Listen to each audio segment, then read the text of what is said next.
والصلاة والسلام على أشرف الأنبياء والمرسلين حبيب إله العالمين سيدنا ومولانا أبي القاسم محمد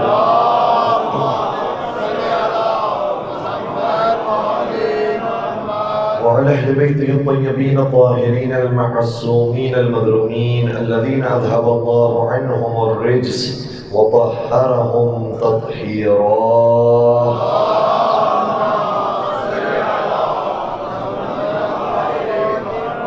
ولعنة الله على أعدائهم أجمعين. أما بعد، فقد قال الله تبارك وتعالى في محكم كتابه المجيد وفرقانه الحميد: بسم الله الرحمن الرحيم: وكنتم أزواجا ثلاثة فأصحاب الميمنة ما أصحاب الميمنة وأصحاب المشأمة ما أصحاب المشأمة والسابقون السابقون أولئك المقربون. درود پڑھ دیجئے محمد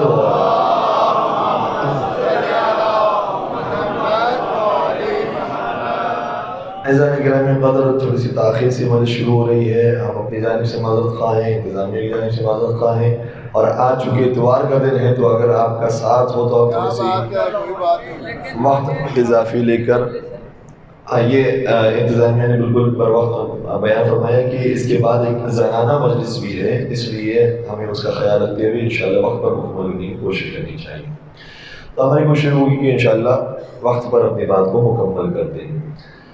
جس آیہ کریمہ کو مسلسل آپ کی خدمت بیان کرنے کا شرف حاصل کیا جا رہا ہے، ان آیات کے اندر بیان یہ ہے کہ قیامت کے میدان میں گروہ دو حصوں میں تقسیم نہیں ہوں گے بلکہ تین حصوں میں تقسیم ہوں گے. ایک گروہ وہ ہے جو جنت میں جائے گا، اصحاب المیمنۃ ما اصحاب المیمنہ، جو دائیں طرف والے ان کا کیا ہی کہنا، وہ تو دائیں طرف چلے جائیں گے. واصحاب المشأمۃ ما اصحاب المشأمہ، اور جو بائیں طرف جانے والے ہیں وہ جہنم میں چلے جائیں گے. والسابقون السابقون، لیکن ایک تیسرا گروہ بھی ہے جو ان دونوں کا سردار ہے، جو ان دونوں کا آقا ہے، جو ان کو تقسیم کرنے والا ہے جنت و جہنم میں. والسابقون السابقون اولئک المقربون، یہ جو سبقت اختیار کرنے والے ہیں ان کو ہم نے منصب دینے میں بھی سبقت دی ہے، اور یہی مقرب افراد ہیں. اور سبھی جانتے ہیں کہ قسیم الجنت والنار کوئی نہیں ہے سوائے حیدر کرار حضرت علی مرتضیٰ علیہ السلام.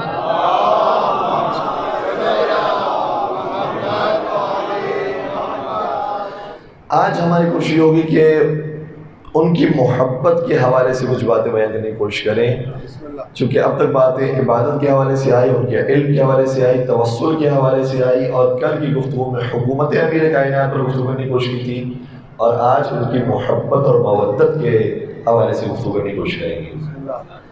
یہ محبت ایسی چیز ہے جو واقع پروردگار نے سب کو برابر سے دی ہے. کوئی جذبہ محبت کے بارے میں نہیں کہہ سکتا کہ خدا نے فلاں کو تو دی تھی لیکن مجھے نہیں دی.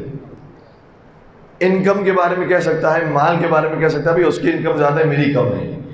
یہ کہہ سکتا ہے کہ اس کا فیم زیادہ ہے، پاپولیرٹی زیادہ ہے، لیکن مجھے پروردگار نے وہ فیم نہیں دیا. یہ شکایت کر سکتا ہے کہ پروردگار اس کے پاس ایجوکیشن زیادہ ہے، میرے پاس ایجوکیشن کم ہے. بہت سارے اعتراضات اور بہت ساری چیزیں ہو سکتی ہے. اس کے پاس جو فیملی ہے، اس کے پاس جو کڈس ہیں، جو چلڈرن ہیں اس کے، ویسے پروردگار نے مجھے نہیں دیے. تو پروردگار نے بہت ساری نعمتوں کے اندر اختلاف رکھا ہے، کسی کو کچھ دیا ہے، کسی کو کچھ دیا ہے، لیکن ایک واحد محبت کا جذبہ ایسا ہے جو سب کو برابر سے دیا. اور ابھی ہم صرف شیان حیدر کرار کی بات نہیں کر رہے، تمام انسانوں کے اندر محبت کا جذبہ پایا جاتا ہے. ہر باپ اپنے بچے سے محبت کرتا ہے، ہر ماں اپنی اولاد سے محبت کرتی ہے. یہ محبت کا جذبہ پروردگار نے سب کو برابر سے دیا ہے. تو جو چیز پروردگار نے سب کو دی تھی اور اس کے اندر کوئی اختلاف نہیں تھا، وہی اجر رسالت میں مانگ لی.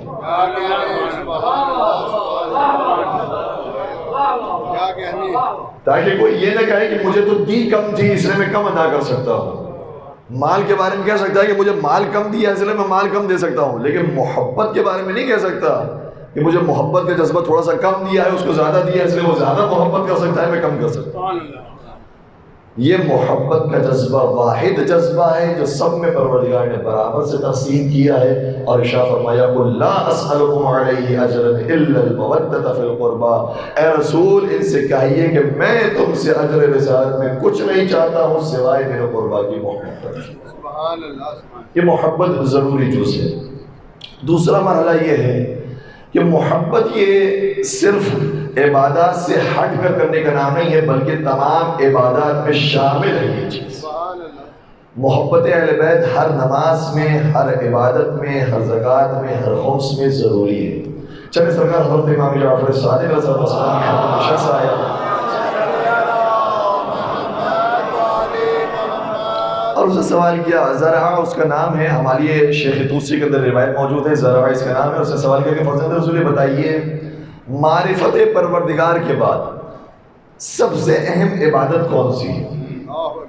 چھٹے سرکار نے شاہ فرمایا، اور توجہ فرمائیے گا، چھٹے سرکار نے فرمایا نماز۔ فرزند رسول اس کے بعد امام نے شاہ فرمایا زکوٰۃ، اس کے بعد امام نے فرمایا روزہ، اس کے بعد امام نے فرمایا حج، اس کے بعد۔ اب یہ جب بار بار پوچھا جا رہا تھا تو امام سمجھ گئے کہ یہ کسی اور چیز کی تلاش ہے، کہ بھئی اس کی باری کب آئے گی، اس کا کب ثواب ملے گا، اس کی عبادت کتنی بڑی عبادت ہے۔ تو امام نے اسے روک کر جو شاہ فرمایا، اس کتاب میں موجود ہے، وَفَاتِحَةُ ذَلِكَ كُلِّهِ مَعْرِفَتُنَا وَخَاتِمَتُهُ مَعْرِفَتُنَا۔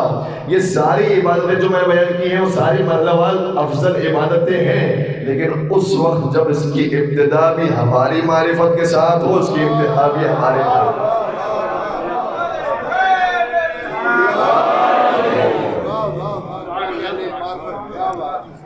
تو ہر چیز میں اور ہر عبادت میں اور ہر لحظہ محبت رہنا ضروری ہے۔ صرف ایسا نہیں کہ ایک جلسہ ہو، ایک مجلس ہو، اس میں محبت کا اظہار ہو اور باقی زندگی کے شعبوں کے اندر کوئی وہ معرفت اور محبت نظر نہ آ رہی ہو۔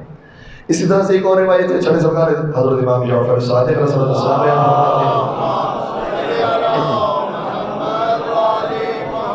اور یہ زیادہ مطلب کو کھول کر بیان کر رہی ہے کہ کتنی امپورٹنٹ ہے یہ محبت اہل بیت۔ قرآن مجید کی آیت بھی ہے کہ جنت کے 8 دروازے ہیں اور جہنم کے 7 دروازے ہیں، لیکن چھٹے سرکار بیان فرماتے ہیں کہ جو جنت کے 8 دروازے ہیں، میں یہ بیان کرتا ہوں کہ یہ 8 دروازے کن کن لوگوں کے لیے ہیں۔ اور چھٹے سرکار نے یہ روایت اپنے مولا، اپنے جد امیر کائنات حضرت علی بن ابی طالب علیہ السلام سے نقل فرمائی۔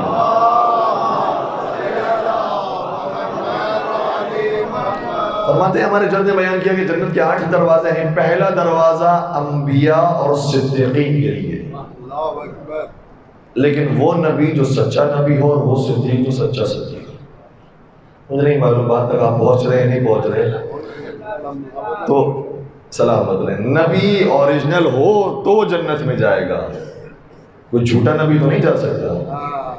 اسی طرح سے جو صدیق اوریجنل ہو وہی جا سکے گا۔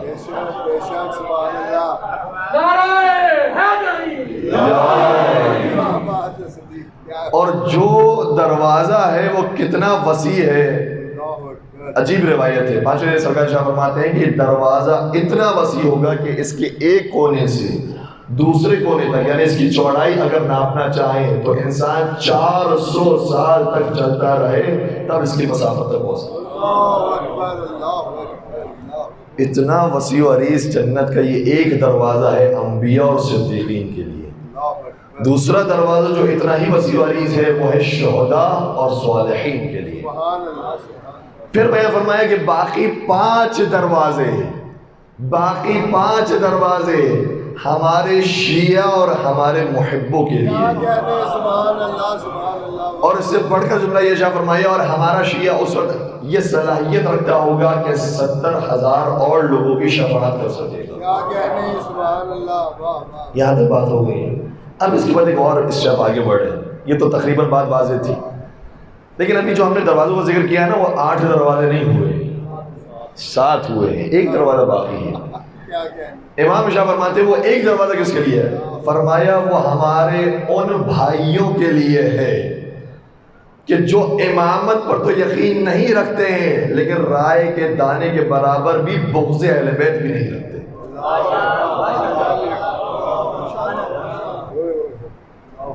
تو اس ایک دروازے سے وہ افراد بھی داخل ہو جائیں گے. لیکن آپ محسوس کر سکتے ہیں کہ آج اکثریت میں کون ہے، اقلیت میں کون ہے، وہاں اکثریت میں کون ہوگا، اقلیت میں کون ہوگا. تھوڑا تھوڑا ساتھ رہیے گا. کتنے دروازے تھے شیعہ علی کے لیے؟ 5 دروازے، اور باقیوں کے لیے ایک دروازہ ہوگا. کیونکہ بہت سے ایسے ہیں کہ جو زبان سے تو کہتے ہیں ہم بھی محبان اہل بیت ہیں، لیکن عمل کے اندر بغض اہل بیت رکھنے والے. اس لیے اگر رائے کے دانے کے برابر بھی بغض اہل بیت دل کے اندر ہوگا کسی کے لیے، تو پھر وہ شخص جنت میں نہیں جا سکتا. یہ ہے محبت اہل بیت. لیکن ہم ایک قدم آگے بڑھیں، اور تیزی سے میں مطالب بیان کرنے میں مجبور ہو رہا ہوں. اگر میرے ساتھ ساتھ رہیں گے تو مطالب جلدی بیان ہو سکے.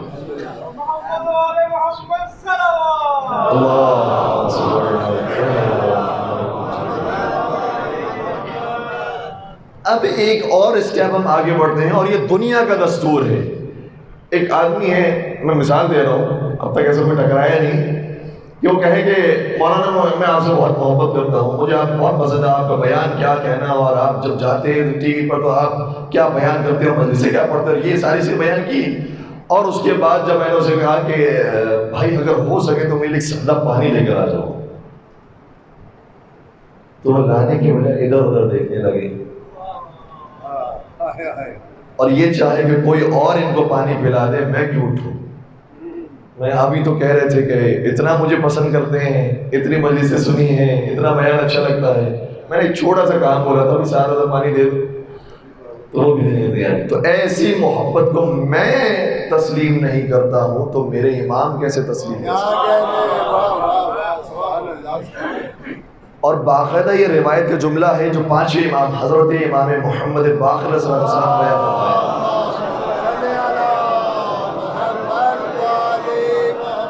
اور یہ جملہ جابر سے شاہ فرمایا تھا. البتہ جابر 2 افراد ہیں جو امام کے صحابیوں میں آتے ہیں. ایک جابر بن عبداللہ انصاری ہیں کہ جنہوں نے نبی کا سلام پہنچایا تھا 5 امام کو، وہ جابر یہاں پر مراد نہیں ہے. ایک اور جابر نامی صحابی، وہ بھی جلوہ قدر تھے، جابر بن یزید جعفی ان کا نام ہے.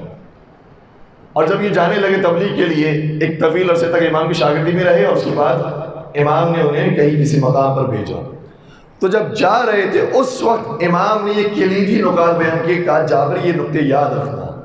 اس میں سے ایک جملہ بڑا سخت ہے اور بڑا عجیب جملہ ہے، لیکن امام کا جملہ بیان کرنا ضرور سمجھتا ہوں.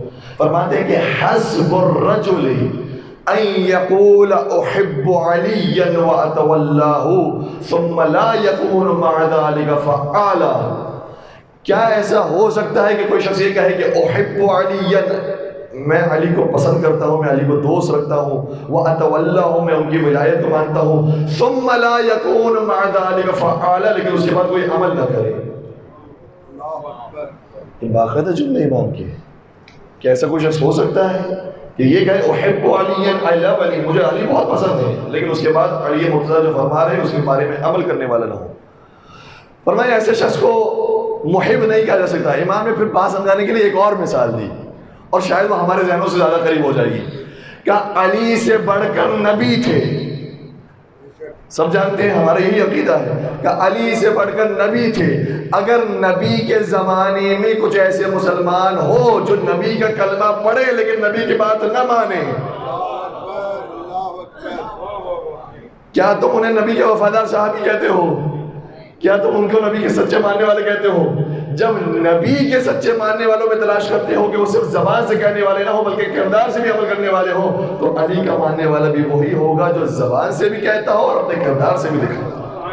نعرہ حیدری بر محمد و آل محمد صلوات. اللہم صلی علی محمد و آل محمد وعجل فرجہم. سلامت رہیں. اور اس بات کو ایک آپ ہی کے شاید لاہور کے یا کم از کم پنجاب کے شاعر نے بڑا خوبصورت انداز بیان کیا تھا، گرچہ وہ ہے کسی اور موضوع پر، لیکن 14 اگست بھی گزری ہے اور موضوع بھی ساتھ ہے، تو اس لیے وہ شعر عرض کر رہا ہوں. کہتے ہیں کہ ایک محب شاعر مشرق سے میں نے کہا. الفاظ انشاءاللہ آپ تمام بزرگان کو سمجھ آ رہے ہوں گے، بچوں کے لیے عرض کر رہا ہوں کہ شاعر مشرق کس کا لقب ہے؟ اللہ کا. محب کس کو کہتے ہیں؟ جو محبت کرنے والوں. ایک محب شاعر مشرق سے میں نے کہا حضور کچھ تو فرمائیے اقبال کے حوال میں. بولے علامہ سے ہے بس اتنی سی نسبت مجھے، بنوا لی ہے کوٹھی میں نے گلشن اقبال میں۔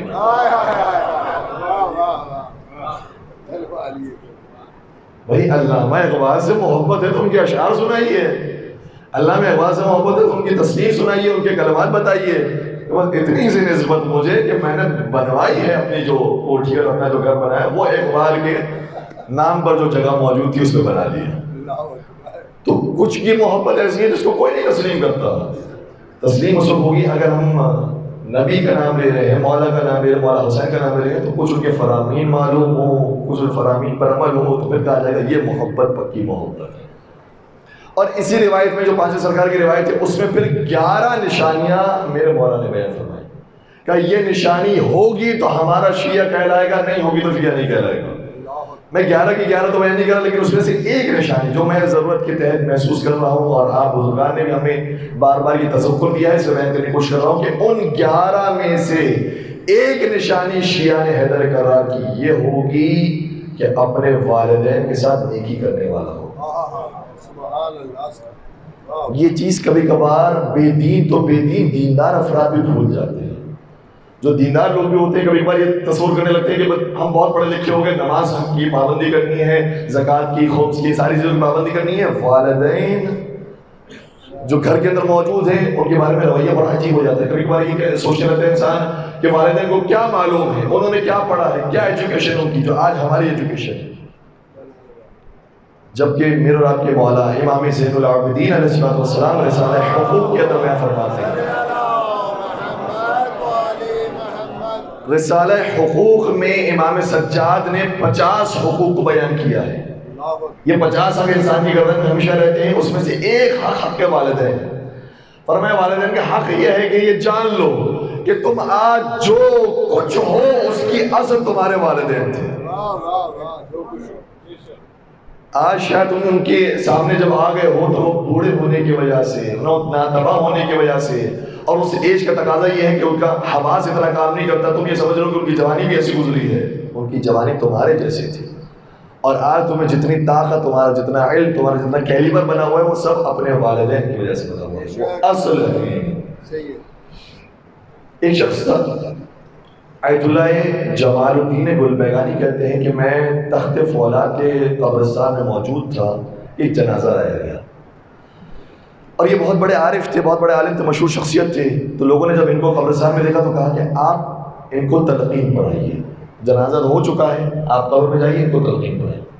بولے ٹھیک ہے۔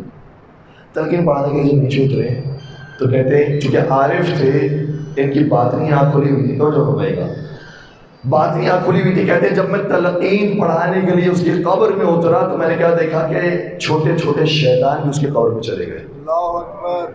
اور اس منظر کو وہ خود دیکھ رہے تھے، باقی کو تو پتہ نہیں کیا رہے، لیکن میں نے تلقین پڑھائی، اور تلقین میں کیا پورے عقائد کو دہرایا جاتا ہے، اسمع افہم یا فلان ابن فلان، پورے عقائد کو میں نے دہرایا، لیکن شیطان اس کی قبر کو چھوڑتے نہیں تھے۔ تو میں پریشان ہوا، میں نے کہا کہ ان کے والدین کو یا والد کو کم از کم اطلاع دے دوں کہ دیکھو یہ ہو رہا ہے تمہارے بچے کے ساتھ، اگر تم کچھ کر سکتے ہو، کوئی اس کا کوئی کسی کے لوگوں کا حق بنتا ہے تو وہ ادا کر دو تاکہ اس سے عذاب دور ہو جائے۔ میں گیا والد کے پاس، اور والد کے پاس جا کر پورا معاملہ بیان کیا، اور میں نے پھر والد سے کہا کہ کیا وہ کوئی ایسا کام کرتا تھا کہ جو خلاف شریعت ہو؟ سنیں گے کیا عجیب جواب دیا۔ آپ کے لیے تو شاید وہ اتنا مہم نہ ہو جملہ، لیکن میرے لیے بہت زیادہ اہمیت رکھتا ہے۔ کہا آپ کیا بات کرتے ہیں، یہ میرا بیٹا عالم دین تھا، اللہ اکبر۔ یہ خلاف شریعت کام کیسے کر سکتا ہے؟ یہ نماز کا پابند تھا، یہ روزوں کا پابند تھا، یہ خمس دینے کا پابند تھا، یہ ہر چیز کے اندر حلال حرام دیکھنے والا تھا۔ تو کہا پھر میں نے تو یہ دیکھا ہے، اب مجھے نہیں معلوم کہ کیا وجہ ہے۔ یہ ایک اور سوال کیا، کہیں آپ یا ان کی والدہ ان سے ناراض تو نہیں ہے؟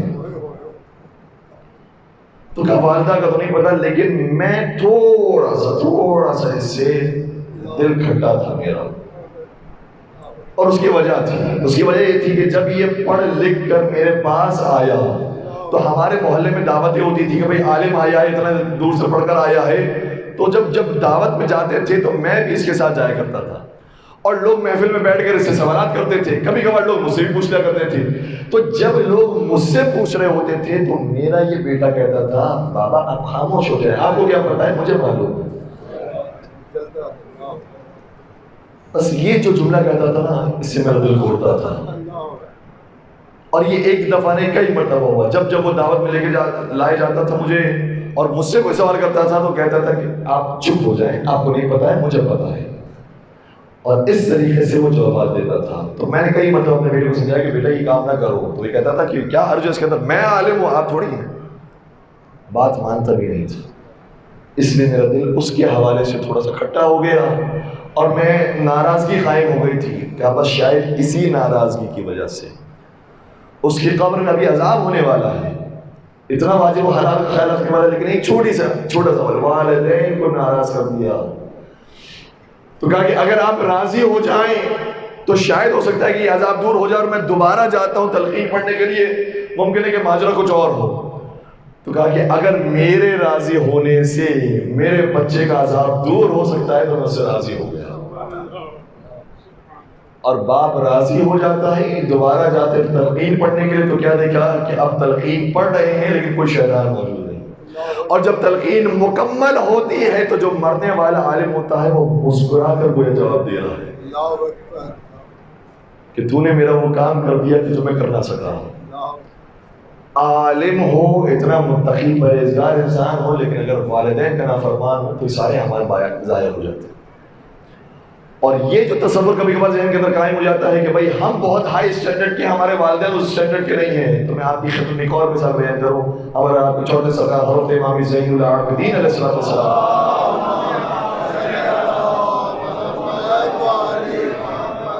کہ امام اپنی والدہ کے ساتھ کھانا تناول فرما رہے ہیں, جبکہ روایت یہ کہتی ہے کہ ان کی والدہ ان کی سگی والدہ نہیں تھی, کیونکہ سگی والدہ کا انتقال ان کی ولادت کے فوراً بعد ہی ہو گیا تھا. لیکن جنہوں نے پرورش کی تھی, داعیہ کہہ لیجئے کہ جنہوں نے پالا تھا, وہ بھی جب کھانے کے لیے بیٹھتے تھے اور سید سجاد بھی ہوتے تھے ساتھ ساتھ, تو مولانا سید سجاد کھانا نہیں کھاتے تھے, اپنی مادر گرامی کو کھانے دیتے تھے. وہ ماں کہ جس کو ہم ستیلی ماں کہتے ہیں, ان کا یہ احترام, ان کو کھانے دیتے تھے. اور ماں اصرار کرتی تھی بیٹا تم بھی میرے ساتھ شریک ہو جاؤ, تم بھی کھانا کھاؤ, منع فرماتے تھے. اور روایت کا جملہ کیا ہے, بہت عجیب جملہ ہے. جب کسی نے یہ سن لیا کہ آپ اپنی والدہ کے ساتھ بیٹھتے ہیں لیکن کھانا تناول نہیں فرماتے ہیں, تو اعتراض کیا کہ یہ تو شان کے خلاف ہے. حسن اخلاق یہ ہوتا ہے کہ والدین کے ساتھ مل کر کھانا کھائیں. البتہ میں یہ کہہ رہا ہوں کہ ایسا نہ ہو کہ آپ گھر جانے کے بعد ہر ایک اپنے والدین سے الگ ہو جائے اور کہے کہ یہ تو میں مولانا سجاد کی سیرت پر عمل کر رہا ہوں, وہ کھانا الگ کھائیں, میں اپنا کھانا الگ کھاؤں. یہ مطلب نہیں ہے. ہر ایک کا ماحول الگ ہوتا ہے. اور یہاں پر بات بیان کیا کی جا رہی ہے, مولانا سید سجاد کس احترام کو بیان کرنا چاہ رہے ہیں وہ دیکھیے.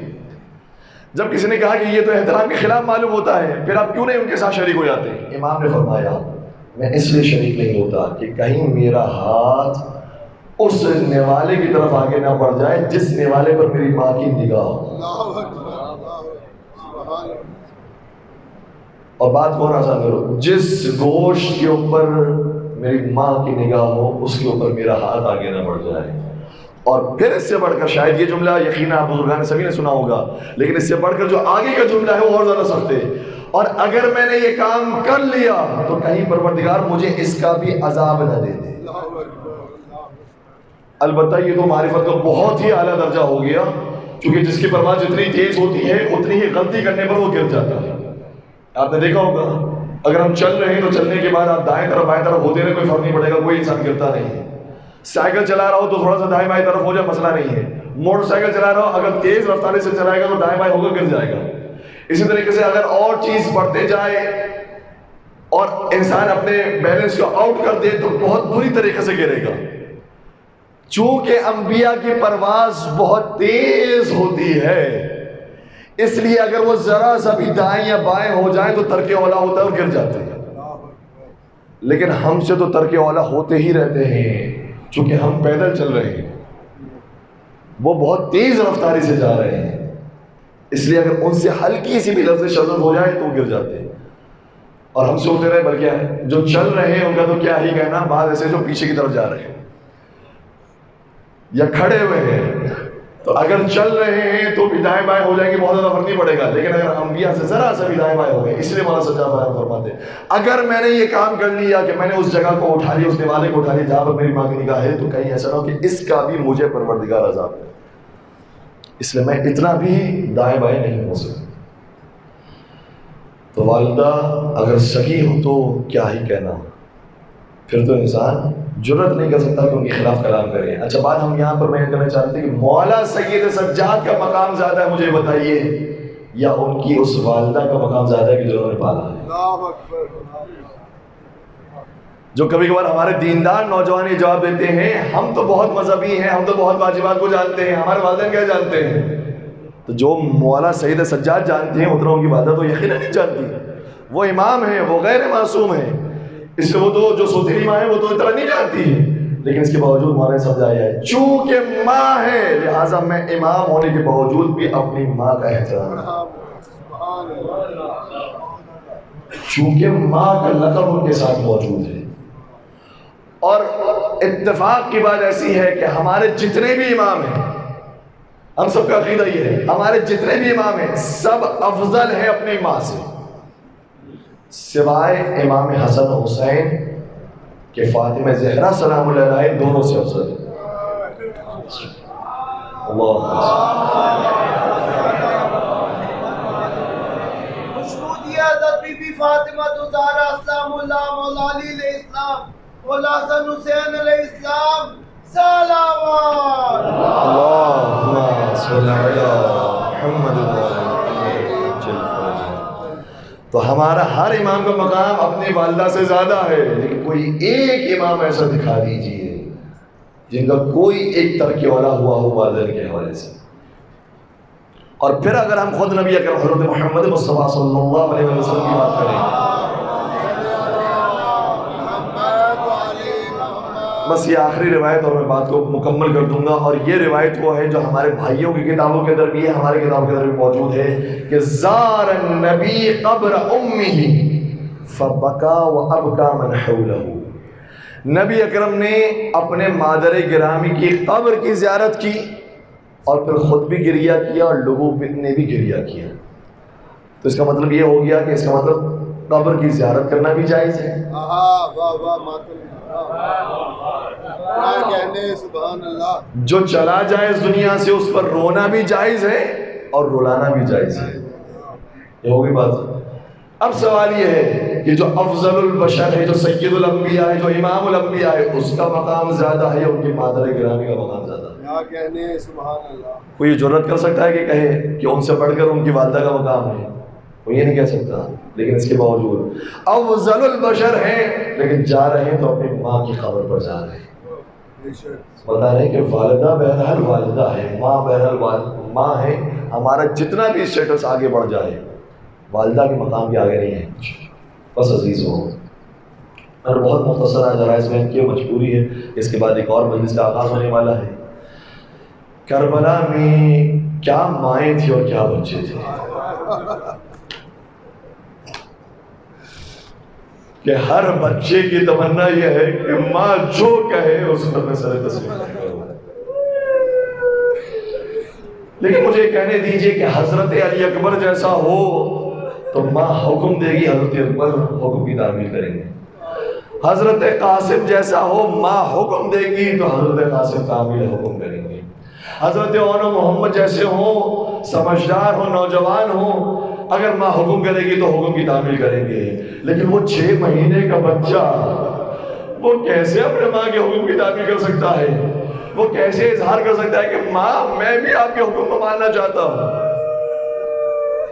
اس نے اپنے ماں باپ کے حکم کی ایسے تعمیل کی کہ جب مولا حسین نے آواز بلند کی حل من ناظر ینظرنا، اب کوئی ہے جو میری مدد کو آئے، تو حضرت علی اکبر تو موجود نہیں، حضرت قاسم تو موجود نہیں، حبیب ابن مظاہر تو موجود نہیں، حضرت ابو الفضل عباس تو موجود نہیں، لیکن ہاں ایک بچہ ایسا ہے جو کہتا ہے بابا میں حاضر ہوں۔ اس لیے اپنے آپ کو چولہے سے گرا دیا، اور خیمے میں جب شور بلند ہوا تو مولا حسین تشریف لا اس خیمے میں اور فرمایا یا زینب ناولینی ھذا الطفل، اے زینب اس بچے کو میرے حوالے کر دو۔ روایت میں دیکھ کر عرض کر رہا ہوں، اور علماء نے اس پر تحقیق کی ہے، یہ بیان کرنے کی کوشش کی ہے کہ حضرت زینب سے بچہ کیوں مانگا؟ یہ بچہ تو ماں عمر و باپ کا ہوتا ہے، پھر شہزادی زینب سے کیوں مانگا؟ کہ ایک وجہ شاید یہ ہوگی کہ بچہ ایسا ہے جو 3 دن کی بھوک و پیاس کی وجہ سے اتنا بے چین ہو گیا ہے، اتنا مضطرب ہو گیا، کبھی اپنے ماں کی آگوش میں آتا ہے، کبھی اپنی بہن کی آگوش میں آتا ہے، کبھی اپنے پھوپھی کی آگوش میں آتا ہے، تو جب مانگا گیا ہے تو اس وقت پھوپھی کی آگوش میں تھا۔ کہ دوسری وجہ بھی ہے، دوسری وجہ یہ ہے کہ ماں کس دل کے ساتھ اپنے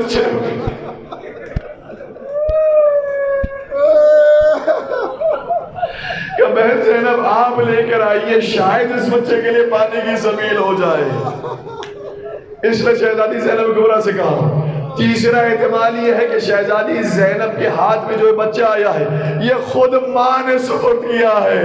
بی بی آپ ہی اس کی والی و وارث ہیں، آپ جانے یہ بچہ جانے، آپ جو حکم کریں گی وہ مجھے سر تسلیم خم ہے، اس لیے بچے کو مولا حسین کے حوالے کر دیا۔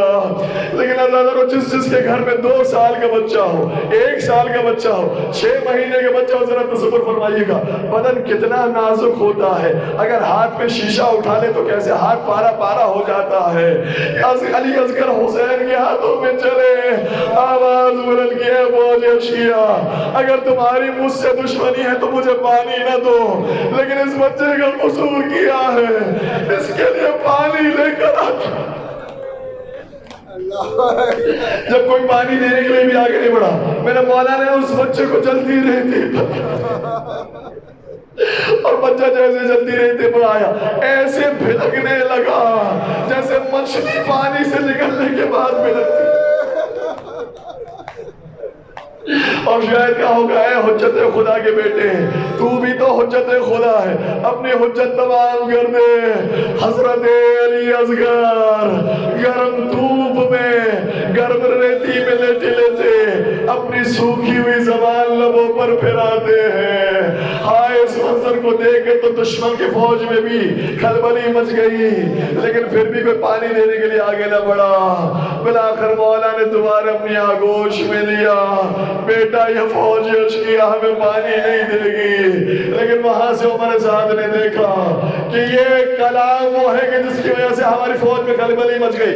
کہنے لگا اختا کلام الحسین، حسین کے کلام کو قطع کر دے۔ 6 مہینے کے بچے کے لیے 1 تیر کافی تھا، مگر تاریخ کہتی ہے کہ سے بھال کا تیر، جو سے شعبہ تیر ہوتا ہے، جو بڑے بڑے پہلوان گھوڑوں کو گرانے کے لیے کام آتا ہے، بڑے طاقتور گھوڑوں کو گرانے کے لیے کام آتا ہے، وہ تیر حرملہ نے جوڑا، علی اصغر کی طرف روانہ کیا۔ مجھے نہیں معلوم کہ کیسے باپ نے لاشا سنبھالا، لیکن روایت کا جملہ یہ فَنُو بِحَتِّفْلُ مِنَ الْعُذْنِ إِلَى الْعُذْنِ، بچہ ایک کان سے دوسرے کان تک سے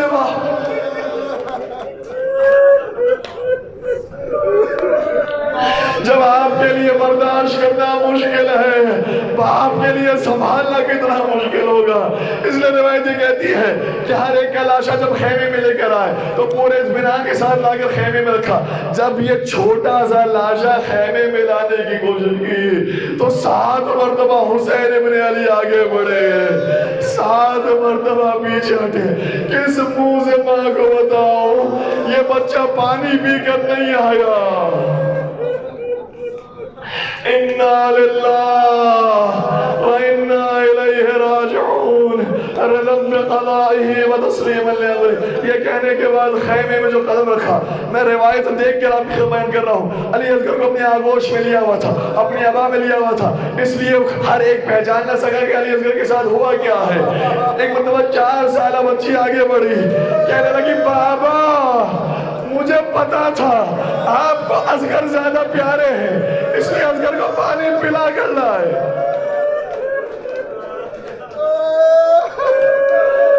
میرے لیے پانی کا انتظام نہ کیا، لیکن ماں میرا باپ دیکھ رہی تھی، علی اصغر کو پانی نہیں ملا، تیر ملا۔ کچھ تو اپنے مرثیے کے لیے کہے گی، لیکن کیا کہے، جو کہے گی امام شرمندہ نہ ہو جائے، کیا کہے کہ امام شرمندہ نبی نہ ہو اور مرثیے کا حق بھی ادا ہو جائے۔ اس لیے ایک جملہ ماں نے ادا کیا، کہنے لگی ام مثلک ینہر، اس عمر کے تو جانور بھی ذبح نہیں کیے جاتے۔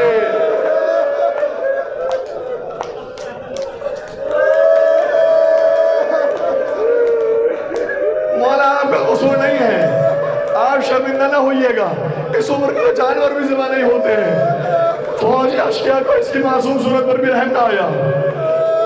مولا نے صرف یہ ایک واحد شہید ایسا ہے جس کو اپنے ہاتھوں سے دفنایا تھا کہ کہیں فوجی اشقیاء اس کے لاشے کو کچل نہ دے، یہ لاشا پارا پارا نہ ہو جائے۔ اس پھول کو اپنے ہاتھوں سے دفنایا تھا، لیکن شام غریبہ جب شہدائے کربلا کے سروں کو گرا گیا تو کسی نے کہا کہ ایک بچہ وہ تھا کہ جس کو خود حسین نے پشت خیمہ میں دفنایا تھا، لہذا اسے بھی نکالا جائے۔ نکالنے کے بہت سے طریقے ہوتے ہیں، نبش قبر کی جاتی ہے اور نکالا جاتا ہے، لیکن سنیے عمر آزاد نے کیا کہا، گھوڑوں کی نال بندی کی جائے۔ 10 گھوڑ سوار تیار ہوئے، ہر ایک کے ہاتھ میں نیزہ موجود تھا اور نیزہ زمین کربلا پر گاڑنے لگے۔ ایک شقی کا نیزہ علی اصغر کے بدن مبارک پر آیا، علی اصغر نیزے پر آ گئے۔ ماں نے شاید کہا ہوگا ہر ماں کا دلارا ایک مرتبہ شہید ہوا، لیکن ہائے میرا اصغر ایک مرتبہ تیر کھایا، ایک مرتبہ نیزہ۔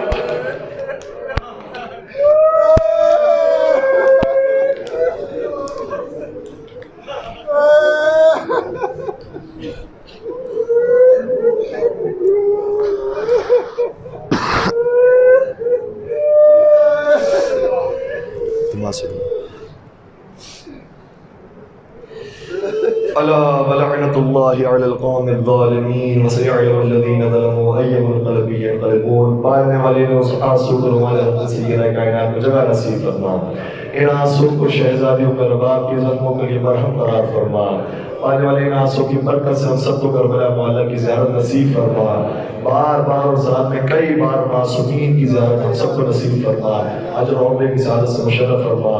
مارنے والے فرشدہ بنانے والے تمام مومنین کی جائز شرعی حاجات کو پورا فرما۔